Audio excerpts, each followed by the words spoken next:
Hey guys, I'm back with another epic video. As you can see, I do not have a funny meme this time, as I did not get it off Chrome. And I didn't feel like getting it off Chrome. So, the story basically began on this tram, okay? Now outside wasn't all this grass and stuff, it was like cities. And there was an old man here, and then there was the party of a turtle, a rabbit, just a guy, I think, I forget what race Big G was playing, and then a halfling. This image might be AI generated, I really don't know, and I don't feel like changing it. So, basically, these like imperial soldiers came on the train and were like, "Yo, old guy, can we see some ID?" And then he was like, "Nah." And they didn't like that very much. So then the turtle got a gun, and then the rabbit cast some magic and got a gun. But then they couldn't figure out how to use the gun, and then the guards were alerted that they had guns. So they went over, the commander of them went over and tried to get the gun.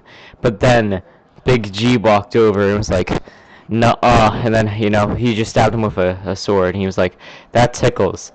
And then Big G summons like 4 billion bolts of lightning and absolutely vaporized the man. He was still alive, but absolutely flambéed. So then he was asking for help, and then the halfling guy, he started loading his musket, but then he dropped all his bullets, and then he failed a self-check so bad he let it rip for my what's it called? Not Bakugan. The one show where like they spin the tops. For my fans who know that, he let it rip. Because that's a really funny joke, and I'm pretty sure the kids are still into that show, whatever it's called. Yeah. Okay, so, yeah, basically the guards then apprehended everyone and took them to court. And, sorry. So then they went to court, and the judge was like, "Yo, so like you guys guilty?" And they were like, "Fun, nah." But then the old guy, he collapsed to the floor. He was still alive, but he collapsed. And then the judge was like, "Skill issue, y'all guilty." And then they had to go to the mines to pay off their debts. And yeah, the guy was like, "Time to get to work." And then they were like, "Okay," but the old guy, he couldn't work, so they dealt with the old guy. So then they were mining, but then Big G pulled out his knife, and the wall was like, "Heh, that tickles," and then he absolutely kablooied. Yeah, he absolutely destroyed that wall, and then they escaped through the wall, and then they were on the catwalks, because outside of that wall there was like an industrial thing. So they're on the catwalks, but then the guards are like, "No, you ain't escaping." But then they were like, "Yeah, we are escaping." And then they got rid of them. And then they were climbing up this ladder, seeing where it went, when the leader of this mine was like, "Oh, you guys ain't going nowhere." But then they were like, "Yeah, we are." But then when they killed him, he exploded into rats, but they dealt with the rats really quickly. So then once they got up the ladder, they went to this medical wing. And they were like, "This is a great time for a nap," so they took a nap. But then when they woke up, they were strapped to a medical bed, and there was a jukebox playing classical music. And then there was like this guy who showed up, and if you looked at him, you took damage, and that's really not too good. Like if you rolled high on your perception check, you took a lot of hurty damage. So then they attacked the thing, and they managed to get out of their medical beds, and then they dealt with this doctor thing, and then when the smoke cleared, there was a wooded moose that seemed to be what was attacking them. So they're pretty confused by that, but then they destroyed the jukebox, and then they heard screaming coming from the other rooms. So they were like, "Oh, Raggy." But then they went to the other rooms and found that there was a moose and there was blood everywhere. And then like a monster thing showed up. They didn't know what it was. This is an artist representation. It didn't actually look like this. So then they kablooied it, and yeah. And then also they saw this mystical magical potion over here, and they like took it, and yeah. And then after a long time of fighting through enemies and rooms, they found the head doctor, and he was operating on a turtle.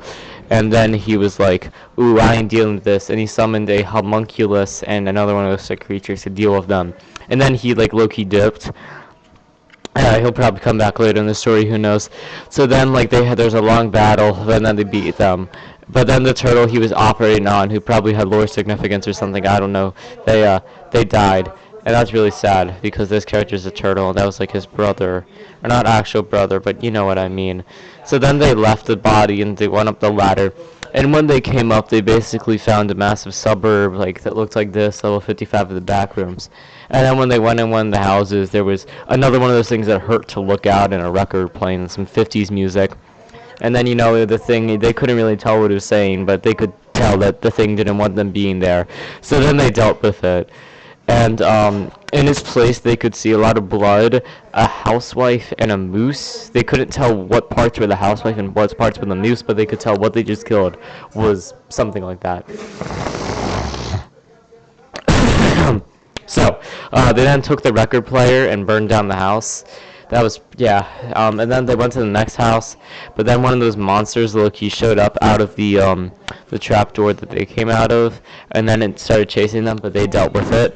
And then it got really dark, and they Loki hid in a house, but then they heard knocking, and it sounded like this. Yeah, I have really good sound design. And then it came in, and it was another one of those error things, only it seemed more powerful.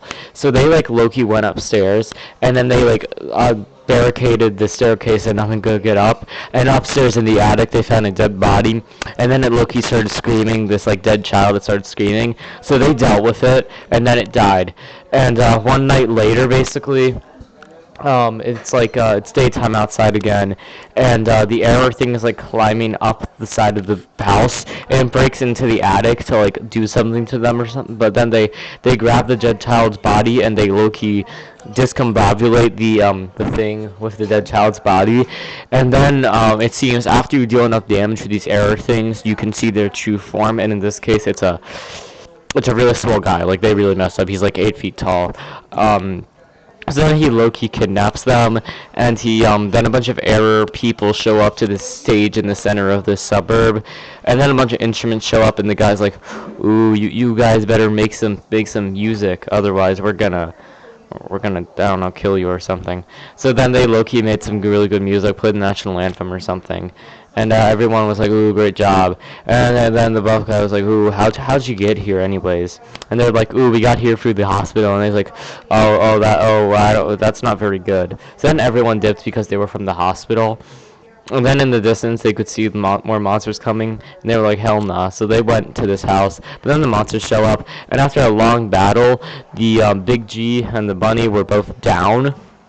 Okay, so the death saving throw for the rabbit was a success, and death saving throw for Big G was also a success. So the party was relatively unharmed. They were probably stronger at this point.